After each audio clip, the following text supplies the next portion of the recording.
Bismillahirrahmanirrahim. First of all, Pakistan is not following Islam. Are you joking?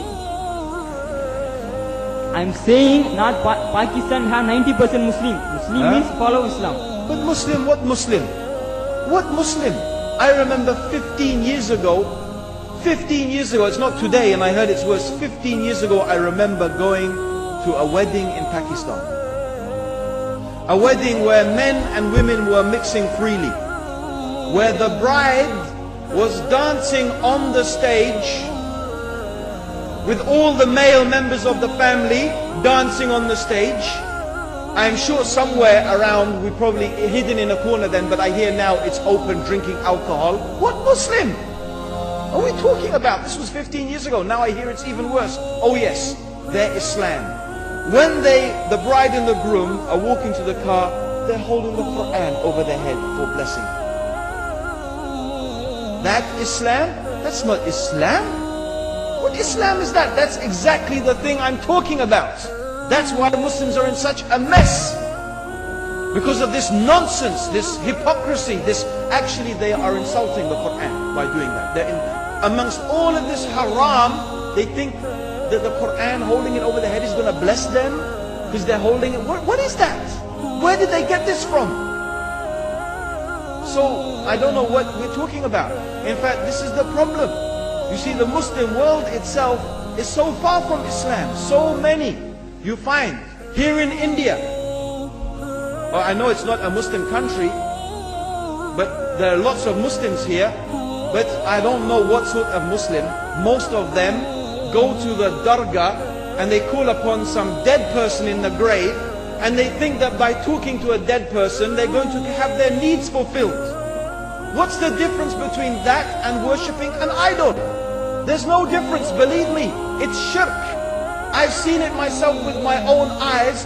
I'm praying in the masjid, the adhan goes, the people are praying in the masjid, and the people in the dargah are not coming to the mosque to pray. They're still going around the dargah and making all their whatever the things they do. What's that? That's not Islam. You go to many countries, you find Pakistan, you want to see Islam in Pakistan. You know, in England, in every street corner we have a pub. You know what's a pub? You know what's a pub? Like a bar, you know, a place where you sit and drink alcohol. Yeah? Yes?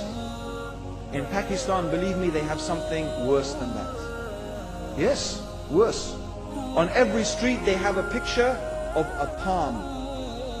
Everywhere you see it, hanging from the windows. They have the picture of a palm.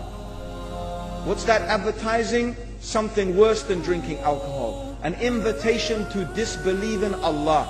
That they're going to read your hand and tell your fortune. Shirk. It's shirk.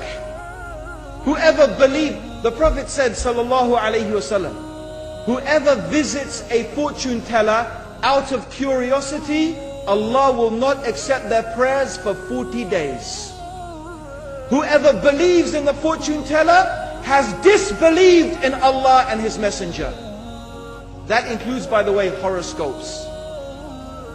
Yet you see in Pakistan a picture everywhere of a hand. Worse than a pub. Worse than a pub. It is better to drink alcohol than make shirk with Allah. Yes.